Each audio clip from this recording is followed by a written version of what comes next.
Here we have Transformers Universe Cheetor.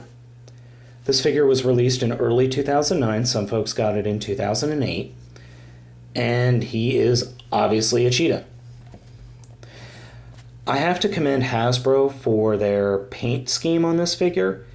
It's very simple, but very, very good. It's the best cheetah that they could come up with.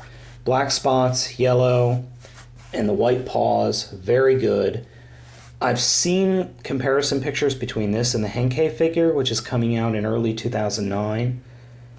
They look almost identical. The only real difference is this part right here is a much brighter yellow, almost gold. Being a cheetah and being a beast form, you are going to see some robot kibble, especially on the underside. You see a little bit of the blue from the arms, and just a little bit in this general area. Not a lot. I really expected this figure to be a lot worse than it turned out to be, and I'm very pleasantly surprised with it. In this mode, he does have one feature.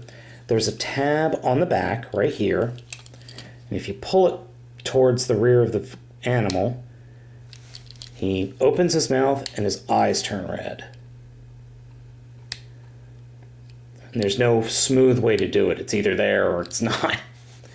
So let's go ahead and get him transformed. The first thing I'm going to do is actually pop off the tail, which is supposed to come off. We'll put that off to the side. Then we're going to take the legs and kind of straighten them out. And the directions do say make out of the rear part of the back legs, make a giant foot out of these. And that's really the best thing to do, and I'll show you later because of the way this transformation works. So if you'll excuse me, I'm going to zoom out here. Whoops, sorry. Actually, I'll just have to rotate up. Sorry guys. Adjusting the camera problems. Almost dropped the camera off the table.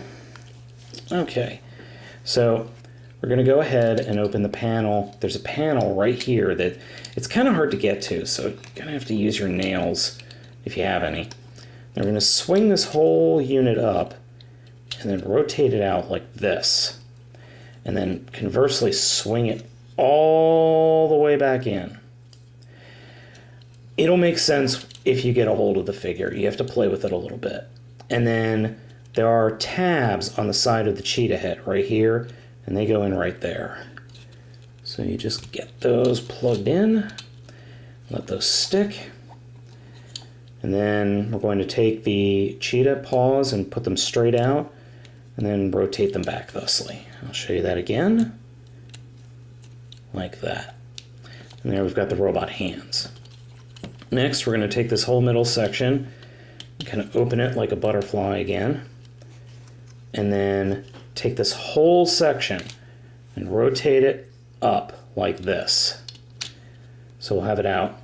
Then this part is going to rotate in towards the figure, and then you rotate that up, and this little, this right here, this little peg is going to go connect underneath the cheetah head like that. And then these pegs will go into these holes. They don't fit too very snugly, but they do go in there. They do pop out now and then if you really start abusing the figure, but it's not too bad. You take this, just fold it down. Take this, fold that down, and then just stand the figure up. And then right here, reach in and pull out the head, thusly. And there we go.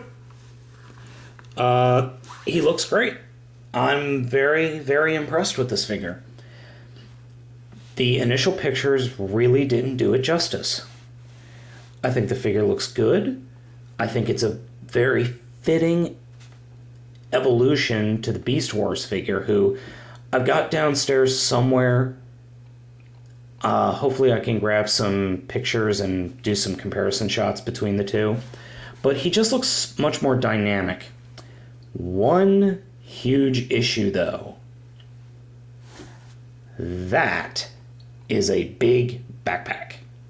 Thankfully, it's not that heavy since it's hollow, but it does cause issues. You see how the figure is kind of leaning forward a little bit? If I perfectly straighten the legs to where his head is even with his ankles, yeah. Now, one way you can sort of get around that is to attach the tail and maybe put him next to a block or something, and the tail will actually hold him up.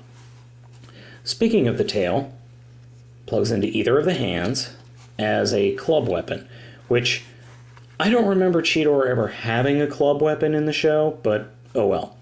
His other weapons are stolen from Animated Prowl. You take these back thigh parts, you open them up, you've got these little discs. You rotate them out, and they are exactly the same as Animated Prowl. I mean, they even look the same functionality. I don't remember Cheetor ever having these either, but they can fit in his hands. So it's a very good figure. Looks great in both modes, personally, at least I think. I'm very much looking forward to getting a hold of Cyclonus and Hound and seeing how they stack up. I'm willing to bet they might be better than Cheetor, but Cheetor is a good figure. Unfortunately, another negative I thought of is he does have a lot of kibble. And the other big negative, you can't put his arms straight because of the kibble. And if you have his arms close to his body, this part gets in the way. It would have been nice to see them do something about that, but what are you going to do? You're getting a pretty darn good figure that's a lot better looking than the pictures initially had him look.